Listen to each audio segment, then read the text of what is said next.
तो पहला जो समाचार है वो है वन नेशन वन इलेक्शन के बारे में। पहली बात तो ये कि वन नेशन वन इलेक्शन होता क्या है। इसका जवाब यह है कि प्राइम मिनिस्टर जो है हमारे माननीय प्रधानमंत्री जी, वो काफ़ी वक्त से वन नेशन वन इलेक्शन के आइडिया को पुश कर रहे हैं। उनका कहना यह है कि भारत में एक ही वक्त पर लोकसभा के यानी कि नेशनल इलेक्शंस, स्टेट की विधानसभाओं के यानी कि स्टेट इलेक्शंस, और लोकल इलेक्शंस यानी कि पंचायत और म्यूनसिपैलिटी के इलेक्शंस एक ही वक्त पर करवाए जाने चाहिए। अगर ऐसा होता है तो इसके कई सारे फायदे होंगे। सबसे पहला फायदा तो ये होगा कि अलग अलग इलेक्शंस को करवाने में सरकार का जो पैसा खर्च होता है, जो टाइम और रिसोर्सेज लगते हैं, उससे बचा जा सकता है। बार बार इलेक्शंस के चलते मॉडल कोड ऑफ कंडक्ट लग जाता है, जिसके चलते फिर काफी सारे गवर्नेंस के काम रुक जाते हैं, इससे बचा जा सकता है। तीसरी चीज यह है कि अब क्योंकि बार बार आपको इलेक्शन लड़ना पड़ते हैं तो पार्टीज इलेक्शन मोड में चली जाती हैं, इसके चलते फिर राजनीति ज्यादा होती है और गवर्नेंस पे उतना फोकस किया नहीं जाता। इससे भी आप बच सकते हो। एक ही वक्त पर अगर आपने नेशनल लेवल पे लोकसभा के, स्टेट लेवल पर स्टेट लेजिस्लेटिव असेंबलीज या विधानसभा के, एंड लोकल लेवल पर म्यूनसिपैलिटीज एंड पंचायत के इलेक्शंस अगर कंडक्ट करवा लिए तो फिर सबके पास में 5 साल का जो है अपना ड्यूरेशन रहेगा, कार्यकाल रहेगा, और उसमें आप गवर्नेंस के ऊपर ज्यादा फोकस कर सकते हो। राजनीति थोड़ी कम होगी एंड ज्यादा बेहतर तरह से आप डिलीवर कर सकते हो। देश के लोगों के लिए आप ज्यादा बेहतर जो है वो काम कर सकते हो। तो इन सारी बातों को ध्यान में रखते हुए भारत के जो प्रधानमंत्री हैं काफी वक्त से वन नेशन वन इलेक्शन के आइडिया को पुश कर रहे हैं। एंड अब ये one nation one election Bharat में संभव है या नहीं है, करवाया जा सकता है कि नहीं करवाया जा सकता, और अगर करवाया जा सकता है तो फिर किस तरह से करवाया जा सकता है, क्या प्रोसीजर या क्या स्टेप्स फॉलो किए जाने चाहिए। इन सारी बातों को स्टडी करने के लिए भारत सरकार ने एक कमेटी बनाई थी, और इस कमेटी को बनाया गया था हमारे जो एक्स राष्ट्रपति हैं रामनाथ कोविंद साहब, उनकी अध्यक्षता में। इस कमेटी को ये बोला गया था कि आप पहले तो यही स्टडी करें कि भारत में one nation one election possible है या नहीं है, और अगर पॉसिबल है तो फिर किस तरह से पॉसिबल है, फिजिबल है तो फिर किस तरह से इसको करवाया जा सकता है। इन सारी चीजों को स्टडी कर हमको कुछ रिकमेंडेशंस दें, कुछ बताएं किस तरह से हो सकता है। तो समाचार यह है कि इस कमेटी ने फाइनली अब अपनी रिपोर्ट भारत के जो राष्ट्रपति हैं इनको सबमिट कर दी है। एंड इन्होंने 2 बातें बोली हैं। पहला तो ये कि देश में one nation one election feasible है, बिल्कुल करवाया जा सकता है। दूसरा इनका कहना यह है कि इसको 2 स्टेप्स में करवाया जाना चाहिए। पहली स्टेप में आप लोकसभा के और स्टेट की जो लेजिस्लेटिव असेंबलीज हैं उनके इलेक्शन करवा लीजिए। जब ये इलेक्शंस हो जाएं, इनके रिजल्ट डिक्लेयर हो जाएं, उसके 100 दिनों के अंदर अंदर फिर आप म्यूनसिपैलिटी के और पंचायतों के देश भर में जितने भी इलेक्शंस हैं उनको भी साइमल्टेनियसली करवाकर खत्म कर दीजिए। इस तरह से 2 स्टेप्स में आप वन नेशन वन इलेक्शन का ये जो पूरा प्रोसेस है भारत में कर खत्म कर सकते हैं। तो ये जो है रिकमेंडेशंस इस कमेटी के द्वारा दिए गए। अब सवाल उठता है कि अगर आपने कह तो दिया कि ये करवा लीजिए पहले लोकसभा के और स्टेट लेजिस्लेटिव असेंबली के इलेक्शन, और जब ये हो जाए तो फिर म्यूनसिपैलिटी और पंचायत के करवा लीजिए। अगला जो इंपॉर्टेंट प्रश्न उठता है कि भाई इनको करवाया कैसे जाएगा। तो इस सवाल का जवाब अब हम लोग तलाशते हैं कि ये पूरी प्रोसेस होगी कैसे। इसका जवाब कमेटी इस तरह से देती है। कमेटी का कहना यह है कि 2024 के भी इलेक्शंस होने वाले हैं। 2024 के इलेक्शन होने के बाद में नई लोकसभा चुनकर आएगी। अब जिस दिन ये लोकसभा चुनकर आएगी और उसकी पहली मीटिंग होगी, उस दिन भारत के राष्ट्रपति एक नोटिफिकेशन या फिर एक आदेश जारी करें, और ये जो तारीख है जिस दिन 2024 के इलेक्शन में चुनकर आने वाली लोकसभा की पहली मीटिंग हो रही है, उस तारीख को अपॉइंटेड डेट डिक्लेयर कर दें। ये अपॉइंटेड डेट क्या होती है आगे डिस्कस करेंगे, बस फिलहाल इतना समझिए कि 2024 का भी इलेक्शन होगा। 2024 के इलेक्शन में नई लोकसभा चुनकर आएगी। नई लोकसभा चुनकर आएगी तो फिर उसकी मीटिंग होगी। जिस दिन नई लोकसभा की पहली मीटिंग होगी, भारत के राष्ट्रपति उस दिन एक आदेश जारी करेंगे, और उस तारीख को जिस दिन लोकसभा की पहली मीटिंग होने वाली है उसको अपॉइंटेड डेट डिक्लेयर कर देंगे। अब कमेटी का कहना यह है कि ये जो अपॉइंटेड डेट है ये भारत में एक नई इलेक्टोरल साइकिल की शुरुआत करेगी, और इस इलेक्टोरल साइकिल में इस इलेक्टोरल साइकिल के साथ ही भारत में simultaneously one nation one election लागू हो जाएगा।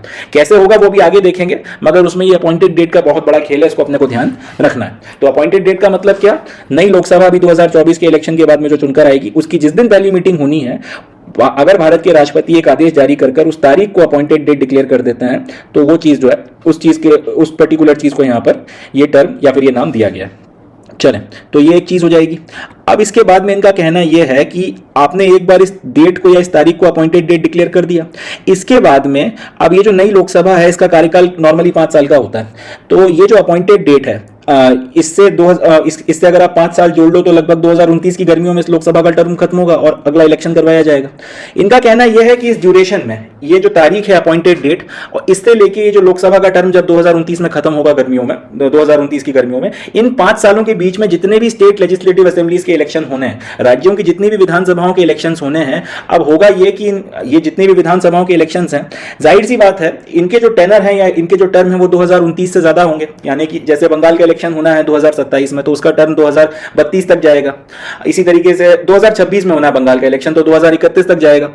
यूपी का इलेक्शन 2027 में होना है, तो उसका टर्म 2032 तक जाएगा।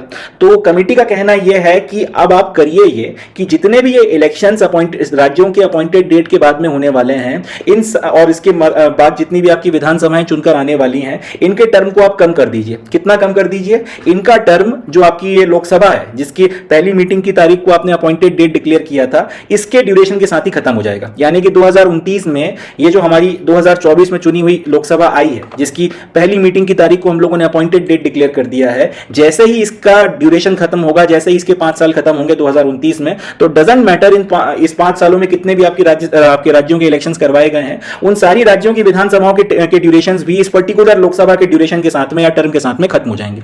अब 2029 में जो लोकसभा के इलेक्शंस करवाए जाएंगे नई लोकसभा के, उसी के साथ में फिर आप जितने भी राज्य हैं उन सारे के सारे राज्यों की विधानसभाओं के इलेक्शंस भी साइमल्टेनियसली कंडक्ट करवा लीजिए। और इसके बाद से फिर अपने देश में वन नेशन वन इलेक्शन की प्रथा लागू हो जाएगी, क्योंकि 2029 के बाद में जो अगले इलेक्शन 2034 में होंगे, तो 2034 में अगली लोकसभा का और सारे राज्यों की विधानसभाओं का इलेक्शन हो जाएगा। 34 के बाद में 39 में भी यही होगा कि सारे राज्यों की विधानसभाओं के इलेक्शन भी एक ही वक्त में हो जाएंगे और आपकी लोकसभा का इलेक्शन भी उसी टाइम पीरियड में हो जाएगा। और इस तरीके से अपने देश में वन नेशन वन इलेक्शन लागू हो जाएगा। तो बड़ी सिंपल सी बात है, क्या क्या करना है, अपॉइंटेड डेट आपने डिक्लेयर कर दी, इससे 5 साल के अंदर जितने भी राज्यों के विधानसभाओं के इलेक्शन होंगे, उनके टर्म भले ही कुछ भी हो, 32 में खत्म होता हो, 33 में खत्म होता हो, 35 में खत्म होता हो, डजंट मैटर। लोकसभा मगर जैसे 2029 में खत्म होगी, वैसे ये मान लिया जाएगा कि इनका भी जो ड्यूरेशन है वो खत्म हो गया है और अब लोकसभा के साथ में इनके भी इलेक्शन फिर से करवाए जाएंगे। और इस तरीके से अपने देश में वन नेशन वन इलेक्शन की जो प्रक्रिया है वो लागू हो जाएगी। अब यहां पे कुछ सवाल आप लोगों के दिमाग में, जिन्होंने खासतौर पे पॉलिटी पढ़ी होगी, उनके दिमाग में आ गए होंगे कि ये जो नई लोकसभा चुनकर आएगी, अगर ये डिसॉल्व हो गई तो क्या होगा, या स्टेट की जो लेजिस्लेटिव असेंबलीज के इलेक्शंस होंगे साइमल्टेनियसली इलेक्शंस के बाद में, वो अगर भंग हो गई या डिसॉल्व हो गई तो क्या होगा। तो इन सारे सवालों के भी जवाब जो है इस कमेटी ने दिए हैं, एक एक करके अपन उन सवालों को भी देख लेते हैं। सबसे पहले लोकसभा, अगर लोकसभा में किसी वजह से हंग असेंबली आ गई और फिर से इलेक्शन कराने की नौबत बन गई, अगर किसी पार्टी ने सरकार बनाने का दावा ही नहीं रखा, अगर लोकसभा एक साल 2 साल 3 साल चली और या फिर यूं बोल सकते हैं कि कुछ सर्टेन ड्यूरेशन तक चली और उसके बाद में नो कॉन्फिडेंस मोशन आ गया और सरकार गिर गई और उसके बाद में कोई दूसरी पार्टी सरकार बनाने के लिए आगे नहीं आई और लोकसभा को डिसॉल्व कर अब फिर से फ्रेश इलेक्शन करवाना पड़ गया, या प्रधानमंत्री ने राष्ट्रपति को ये एडवाइस दिया है कि भाई ये जो लोकसभा है ये सही तरीके से लोगों की भावनाओं को रिप्रेजेंट नहीं करती, तो आप इसको डिसॉल्व कर दीजिए, इसको भंग कर दीजिए और फिर से इलेक्शन करवाइए। तो इसके चलते अगर लोकसभा भंग हो गई, तो किसी भी कारण से या किसी भी वजह से अगर आपकी लोकसभा डिसॉल्व होती है और फिर से इलेक्शन कराने की नौबत आती है, तो कमेटी का कहना यह है कि आप फिर से इलेक्शन करवाइए, बिल्कुल करवाइए, कोई दिक्कत नहीं है। मगर अब जो नए इलेक्शंस होंगे और उसके बाद में जो नई लोकसभा चुनकर आएगी, उसका जो टर्म रहेगा वो पुरानी लोकसभा का जो रिमेनिंग टर्म था सिर्फ उतना ही रहेगा। इसको थोड़ा सा समझते हैं। सपोज कर लीजिए कि 2029 में अपने वन नेशन वन इलेक्शन के तहत में लोकसभा का और राज्यों की विधानसभा का सबका इलेक्शन एक ही वक्त में करवा लिया गया। अब 2029 से 2030, 31, 32 तक लेट से लोकसभा चली और किसी वजह से 2032 में लोकसभा डिसॉल्व हो गई। अब 2032 में लोकसभा डिसॉल्व हो गई, अब आपको फिर से फ्रेश इलेक्शन करवाने हैं। कमेटी का कहना यह है कि आप फ्रेश इलेक्शन करवा लीजिए, कोई दिक्कत की बात नहीं है और नई लोकसभा चुनकर लेकर आइए। मगर अब जो नई लोकसभा चुनकर आएगी उसका कार्यकाल 5 साल का नहीं होगा, उसका कार्यकाल सिर्फ उतना ही होगा जो इसके पहले डिसॉल्व हुई लोकसभा का बचा था। 2032 के हिसाब से अब इसके पास में 2 साल का कार्यकाल और बचा है। 2029 से 2034 तक आपके 5 साल बनते हैं। तो ये लोकसभा जो नई चुनकर आएगी, जो फ्रेश इलेक्शन के तहत में आप चुनकर लाओगे, ये सिर्फ 2034 तक काम करेगी और 2034 में फिर नए इलेक्शन होंगे जब आपकी लोकसभा के और राज्यों की विधानसभाओं के इलेक्शन साइमल्टेनियसली करवाने, तब फिर से इसका इलेक्शन करवाया जाएगा। तो ये इस तरीके से जो है, आप अगर बीच में कभी कहीं भी डिसोल्यूशन हो गया, किसी वजह से इसको भंग करना पड़ गया, कोई और प्रॉब्लम आ गई, तो उससे आप बच सकते हो। एंड उसके चलते फिर ये जो साइकिल टूट जाती थी और वन नेशन वन इलेक्शन की प्रक्रिया फिर आप नहीं आगे करवा सकते थे, इससे आप बच सकते हो, ये इस कमेटी का कहना है। तो ये तो लोकसभा की बात हो गई। एग्जैक्टली यही बात इनका स्टेट लेजिस्लेटिव असेंबलीज के लिए भी कहना है कि अगर किसी वजह से किसी स्टेट लेजिस्लेटिव असेंबली में आपकी लेजिस्लेटिव असेंबली डिसॉल्व होती है और वहां पर भी अगर इलेक्शन कराने की नौबत आती है, तो इलेक्शन करवा लीजिए, कोई दिक्कत की बात नहीं है। मगर इलेक्शन के बाद में वो जो नई स्टेट लेजिस्लेटिव असेंबली चुनकर आएगी, वो कब तक काम करेगी, उसका ड्यूरेशन भी सिर्फ उतना ही रहेगा जितना भी लोकसभा का ड्यूरेशन बचा हुआ है। एग्जाम्पल के लिए फिर 2029 उठाते हैं अपन। 2029 में इलेक्शन हुए और मान मान लेते हैं कि मध्य प्रदेश के और राजस्थान की जो है बाकी 2029 में इलेक्शन हुए और 2032 तक आपका जो है बढ़िया सब कुछ चला, और 2032 में मध्य प्रदेश और राजस्थान की जो विधानसभा है उनको बंद करना पड़ गया, किसी भी वजह से वो डिसॉल्व हो गई। अब फिर से आपको मध्य प्रदेश और राजस्थान में आपको इलेक्शन करवाना पड़ेंगे, तो इलेक्शन आप करवा लीजिए, कोई दिक्कत की बात नहीं है, मगर जो नई विधानसभा चुनकर आएगी अब उसको 5 साल का टर्म नहीं मिलेगा। मध्य प्रदेश और आपका जो राजस्थान है, इनकी विधानसभाएं जो है 2032 तक चल चुकी हैं, इनके पास में अब 2 साल का ड्यूरेशन बचा हुआ है। तो ये जो नए इलेक्शन कराकर आपने जो नई विधानसभाएं बनाई होंगी, इनका ड्यूरेशन भी सिर्फ 2034 तक चलेगा, और 2034 में जैसे ही लोकसभा का टर्म खत्म होगा वैसे ही इनका भी जो टर्म था वो ऑटोमेटिकली एक्सपायर हो जाएगा, और अब इनका 2034 में फिर से फ्रेश इलेक्शन करवाया जाएगा। तो इस तरीके से आप साइमल्टेनियसली लोकसभा और आपकी जो विधानसभाएं हैं उनके इलेक्शंस कंटिन्यू कर सकते हो, और किसी के भी डिसोल्यूशन के चलते अगर कहीं पे फ्रेश इलेक्शन की नौबत आएगी तो उससे आपकी जो वन नेशन वन इलेक्शन की जो साइकिल है वो नहीं टूटेगी। जैसा कि अपने को पता है कि 1952 में 57 में इलेक्शंस आपके साइमल्टेनियसली ही हुए थे, साथ में आपके राज्यों की विधानसभाओं के और स्टेट की जो राज्यों की विधानसभाओं के और नेशनल लेवल पर जो लोकसभा का इलेक्शन था वो एक ही वक्त पे करवाया गया था, मगर बाद में फिर सरकारें गिरने लगी, प्रेसिडेंट रूल लग गया, डिसोल्यूशन हो गया, उसके चलते वो साइकिल टूट गई। उसके चलते आज ये नौबत आ गई है कि अलग अलग वक्त पे आपके इलेक्शंस वगैरह होते हैं, तो उससे अब आप बच सकते हो। डजेंट मैटर लोकसभा डिसॉल्व हो जाए तो नई इलेक्शंस करा के नई लोकसभा बना लो, कोई दिक्कत नहीं है, मगर वो भी जो है आपका पुरानी लोकसभा जो डिसॉल्व हुई थी उसका जितना कार्यकाल बचा है उतना ही काम करेगी, और अगर राज्यों की विधानसभाएं डिसॉल्व हो जाती हैं तो भी कोई दिक्कत की बात नहीं है, नए इलेक्शन कराकर आप चुन लो, बट वो भी सिर्फ उतना ही वक्त तक काम करेगी जितना लोकसभा का कार्यकाल बचा हुआ है। जैसे वो खत्म होगा तब आपको फिर से फ्रेश इलेक्शन के लिए जाना पड़ेगा, और इससे अब आपकी साइकिल जो है वो नहीं टूटेगी, और आप कंटिन्यूअसली जो है simultaneously one nation one election करवा सकते हैं, और ये प्रोसेस आप चला पाएंगे। तो ये जो है ये इन्होंने कुछ आपका पूरा का पूरा प्रोसीजर बताया है।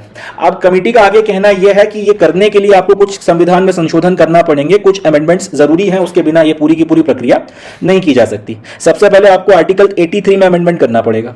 आर्टिकल 83 जो है संविधान का, वो हमें बताता है कि पार्लियामेंट के जो दोनों हाउस हैं, लोकसभा और राज्यसभा, उनका ड्यूरेशन कितना कितना रहेगा। तो राज्यसभा का तो अपने को पता है कि कंटिन्यूइंग चेंबर है, वो कभी डिसॉल्व नहीं होता, मगर लोकसभा जो है उसका जो टर्म है वो 5 साल का होता है। तो उसमें फिर आपको चेंजेस कर करके सारी बातें आर्टिकल 83 में ऐड करना पड़ेंगी, ताकि ये जो आपका पूरा वन नेशन वन इलेक्शन का प्रोसेस है उसको फिजिबल करवाया जा सके। अब आर्टिकल 83 में ये लिखा है कि किसी वजह से अगर लोकसभा डिसॉल्व होती है तो फ्रेश इलेक्शन करवाए जाते हैं, और फ्रेश इलेक्शन के बाद में जो नई लोकसभा चुनकर आती है उसका कार्यकाल पूरा आपका 5 साल का होता है। तो वो सारी चीजें अब आपको बदलना पड़ेंगी, और उसमें उसकी जगह पर ये जो बातचीत हमने अभी करी है, जो डिस्कशन हमने किया, वो सब आपको डालना पड़ेगा। इसी तरीके से आर्टिकल 172 में आपको चेंजेस करना पड़ेंगे। संविधान का आर्टिकल 172 आपको स्टेट लेजिस्लेचर्स का ड्यूरेशन कितना रहेगा या कितना रहता है वो बताता है। तो इसमें भी वही लिखा है कि आपका 5 साल का ड्यूरेशन रहता है, और अगर किसी वजह से आपकी राज्य की विधानसभा भंग होती है तो फ्रेश इलेक्शन कराए जाते हैं, और उस फ्रेश इलेक्शन के बाद में जो नई विधानसभा चुनकर आती है उसका ड्यूरेशन भी 5 साल का होता है। तो यहां पर भी चेंजेस करके ये लिखना पड़ेगा कि भाई अब ये 5 साल का ड्यूरेशन नहीं होगा। एक तो अगर भंग होती है तो जितना आपका रिमेनिंग कार्यकाल है लोकसभा का, सिर्फ उतना ही जो है आपको ड्यूरेशन मिलेगा। ये सारी बातें आपको आर्टिकल 172 में ऐड करना पड़ेंगी।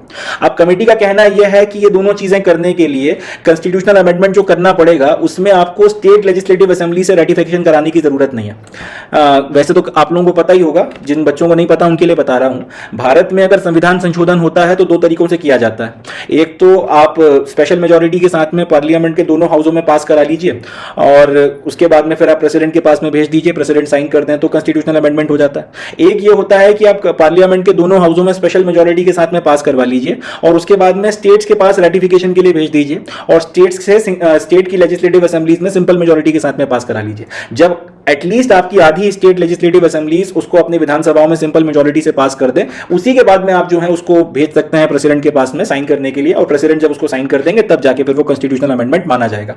जनरली ये जो दूसरा वाला तरीका है जिसमें पार्लियामेंट की दोनों आपके हाउसेस से स्पेशल मेजोरिटी से पास करवाना पड़ता है, और उसके बाद में स्टेट की कम से कम आधे स्टेट के स्टेट लेजिस्लेचर से आपको सिंपल मेजोरिटी से रेटिफाई कराना पड़ता है, ये कॉन्स्टिट्यूशनल अमेंडमेंट तब लागू या तब आपके लिए इंपॉर्टेंट होता है या तब लागू होता है जब आप ऐसे किसी पर्टिकुलर चेंज को कर रहे हैं जिससे कॉन्स्टिट्यूशन के फेडरल स्ट्रक्चर में बदलाव आता हो, जिससे स्टेट और सेंटर दोनों इंपैक्ट होते हैं, अफेक्ट होते हो, ऐसी कंडीशन में अमेंडमेंट करवाया जाता है। अब इस कमेटी का कहना यह है कि आर्टिकल 83 में बदलाव किया गया, लोकसभा और के अगर ड्यूरेशन में कुछ चेंजेस किए गए, या विधानसभा आर्टिकल 172 के तहत में विधानसभाओं की जो ड्यूरेशन है उसमें कोई बदलाव किए गए, तो इसके लिए आपको स्टेट लेजिस्लेटिव असेंबली से रेटिफिकेशन करवाने की कोई जरूरत नहीं है, या पार्लियामेंट में पास करके ही जो है इस कॉन्स्टिट्यूशनल अमेंडमेंट को लागू कर सकते हैं, इसमें कोई दिक्कत की बात नहीं आएगी। आगे इनका कहना यह है कि पंचायतों के और म्युनिसिपैलिटी के जो साइमल्टेनियस इलेक्शंस करवाना चाहते हो उसके लिए भी कुछ कॉन्स्टिट्यूशनल अमेंडमेंट करना पड़ेंगे। सबसे पहले तो आर्टिकल 324 ए में अमेंडमेंट करना पड़ेगा। याद रखिएगा आर्टिकल 324 सिंपल नहीं लिखा, आर्टिकल 324 324 ए लिखा हुआ है, ठीक है।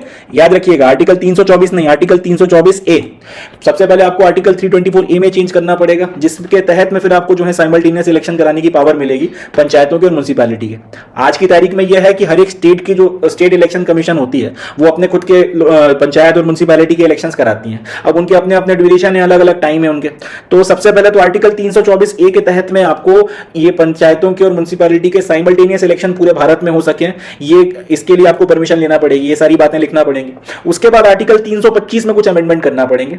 आर्टिकल 325 में अमेंडमेंट कर भारत का जो चुनाव आयोग है, इलेक्शन कमीशन ऑफ इंडिया जो है, उसको ये पावर देना पड़ेगा कि वो अलग अलग स्टेट इलेक्शन कमीशन के साथ में कंसल्टेशन करते हुए एक कॉमन इलेक्टोरल रोल और एक कॉमन वोटर आईडी बनाए। आज की तारीख में होता यह है कि इलेक्शन कमीशन ऑफ इंडिया अपना जो इलेक्टोरल रोल बनाता है वो बनाता है स्टेट की लेजिस्लेटिव असेंबली के यानी कि विधानसभा के इलेक्शन के लिए, और आपका जो नेशनल इलेक्शन होता है लोकसभा उसके लिए। जो पंचायती के इलेक्शन होते हैं, म्युनिसिपैलिटी के इलेक्शन होते हैं, उसका जो इलेक्टोरल रोल होता है जिसमें सारे आपके वोट डालने वालों के नाम लिखे रहते हैं, वो सारी चीजें वो स्टेट इलेक्शन कमीशन बनाता है। अब मगर अगर आपको साइमल्टेनियस इलेक्शन करवाने हैं तो उसके लिए कमेटी वालों का कहना यह है कि आर्टिकल 325 में बदलाव करो और इलेक्शन कमीशन को यह पावर दो कि इलेक्शन कमीशन ये जो लोकल इलेक्शंस होने वाले हैं पंचायत के और म्युनिसिपैलिटी के, इसके लिए भी एक कॉमन जो है, इसके लिए भी जो है इलेक्टोरल रोल बनाए, या फिर इसको इस तरह से कह सकते हैं कि एक कॉमन इलेक्टोरल रोल जो है वो बनाने की power election commission of India के पास में होनी चाहिए। वही इलेक्टोरल रोल आप लोकसभा के इलेक्शन में इस्तेमाल करोगे, वही इलेक्टोरल रोल आप स्टेट लेजिस्लेटिव असेंबली के इलेक्शन में इस्तेमाल करोगे, और उसी इलेक्टोरल रोल की मदद से फिर आप अपने पंचायती के और ये म्युनिसिपैलिटी के इलेक्शन कराओगे। और इन सारी चीजों में ये जो सारे इलेक्शंस होने हैं इसमें एक ही कॉमन आपका वोटर आईडी कार्ड इस्तेमाल होगा, अलग से आपको कुछ और किसी और पर्टिकुलर डॉक्यूमेंट की जरूरत नहीं पड़ेगी। आज की तारीख में ये चीज लागू नहीं हो सकती क्योंकि स्टेट इलेक्शन कमीशन के पास में लोकल इलेक्शन कराने की पावर है और उन्हीं के पास में ये पावर भी है कि इन इलेक्शंस के लिए वो इलेक्टोरल रूल बनाते हैं। मगर 325 में अमेंडमेंट कर ये सारी की सारी power election commission of India को देने की सिफारिश या रिकमेंडेशन इस पर्टिकुलर कमेटी ने की है। इनका अब आगे ये कहना है कि ये जो आर्टिकल 324 ए में आप में अमेंडमेंट कराओगे और आर्टिकल 325 में अमेंडमेंट कराओगे, यहां पर आपको स्टेट की जो लेजिस्लेटिव असेंबलीज है इनसे रेटिफिकेशन कराना पड़ेगा। ये आप अपनी मनमर्जी से नहीं कर सकते। इसके पहले जो आपने किया एक आर्टिकल 83 में, आर्टिकल 72 में चेंजेस, इसके लिए स्टेट से पूछने की कोई जरूरत नहीं है, वो माने ना माने आप अमेंडमेंट कर सकते हो। मगर यहां पे 324 ए और 325 में आपको स्टेट लेजिस्लेटिव असेंबली से रेटिफिकेशन कराना पड़ेगा। तो ये आप करवा लीजिए और उसके बाद में फिर आपका जो ये वन नेशन वन इलेक्शन का प्रोसेस है वो पूरा हो जाएगा। आज की तारीख में इलेक्शन कमीशन जो है, इलेक्शन कमीशन ऑफ इंडिया जो है, उसके पास में सिर्फ लोकसभा और स्टेट लेजिस्लेटिव असेंबली की इलेक्शंस कराने की पावर है, और स्टेट इलेक्शन कमीशन जो लोकल बॉडी के इलेक्शंस करवाती हैं म्युनिसिपैलिटीज और पंचायत के, इनके पास में इसके अपने पावर्स हैं। तो अब अगर ये आपको सारे के सारे इलेक्शंस एक साथ करवाने हैं तो पंचायत और म्युनिसिपैलिटी के इलेक्शन के रिस्पेक्ट में भी कुछ पावर्स आपको इलेक्शन कमीशन ऑफ इंडिया को देना पड़ेंगे, और उसके लिए ये आर्टिकल 325 में अमेंडमेंट जरूरी है। मगर जाहिर सी बात है क्योंकि इससे फेडरल स्ट्रक्चर जो है इंपैक्ट हो रहा है, लोकल लेवल के ग्रास रूट लेवल की डेमोक्रेसी इंपैक्ट हो रही है, तो इसके लिए स्टेट्स की परमिशन लेना जरूरी है। इसके बिना एक काम नहीं बन पाएगा। ये बात भी जो है इस कमेटी ने कही है। तो that's all from this particular news. इस न्यूज में इतना ही है, इससे ज्यादा और अपने काम का कुछ नहीं है। आप एक बार ये देख लेते हैं कि इसमें से क्वेश्चंस किस किस तरीके के बन सकते हैं। सबसे पहला क्वेश्चन तो यही बनेगा कि वन नेशन वन इलेक्शन का जो ये पूरा प्रोसेस है हो सकता है या नहीं हो सकता है, इसको स्टडी करने के लिए जो कमेटी बनाई गई है वो किसकी अध्यक्षता में बनाई गई है।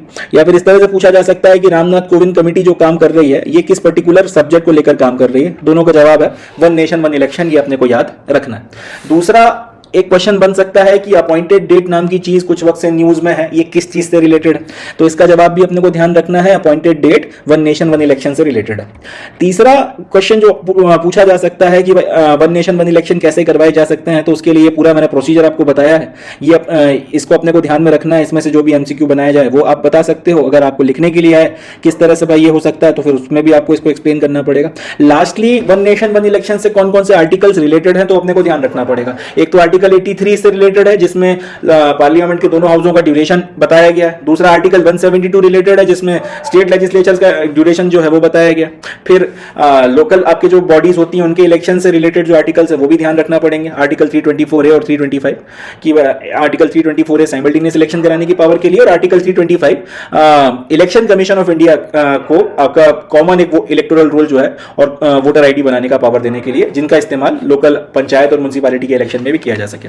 तो ये इतनी सारी चीजें जो है अपने को ध्यान में रखनी है। इतने सारे क्वेश्चन जो है इस पर्टिकुलर न्यूज से बनकर आ सकते हैं। That's it from this news. अब बढ़ते हैं नेक्स्ट न्यूज की तरफ, देखते हैं सर।